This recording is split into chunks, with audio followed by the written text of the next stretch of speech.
Joe's place. Vito, is that you? Giuseppe here.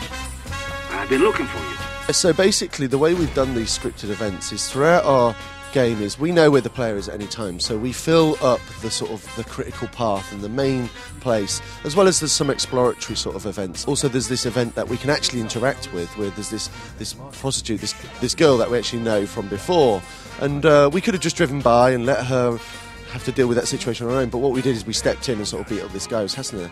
As well as that, we saw the mugging as well. That was another one of these sort of interactive events. The player, again, you could just run straight past that and just ignore it, or you could shoot the guys, but what we actually did is we showed the guys our guns, and then they lost their bottle and ran away.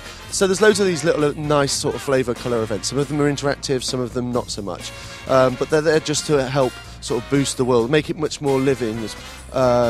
We have obviously pedestrian systems that do lots of things, like people look in shop windows and they use benches and they smoke and they do things like that, but on top of that we had these scripted events, so all the way through the game as we progress it feels unique. You know, some of the scripted events are sort of set in the 40s against the snowy backdrop, so they're sort of like kids throwing snowballs and doing things like that, so they're really nice, and we have different events at night during the day, so you really sort of get that feeling of uniqueness the whole way through the game. Hey, Steve. Hey, you want to make a quick buck? I got something that needs doing. Maybe. So side missions are sort of, they're an extension of the fiction. The way we look at side missions is that kind of, if you played the game and played all the side missions, you'd have watched the extended version of our game. Kind of like if you watch Lord of the Rings extended versus the normal version. It adds extra depth to the characters that you're already meeting. There's some key storylines that are presented to the player as optional side missions.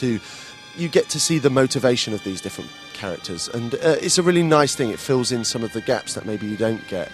And they're presented to you on the critical path. You'll be away doing a mission, and then you'll bump into a guy, or a guy will call you. And at that point, your main mission that you're on, it gets kind of put on pause, on the back burner, until you sort of complete successfully or fail this side mission, and then we just carry on. So the way these are integrated, it makes it nice. It makes the picture, sort of the narrative between the main game, sort of spill into the open world a bit better than other open world games. So it can seem kind of a periphery thing with icons appearing on radars and things like that.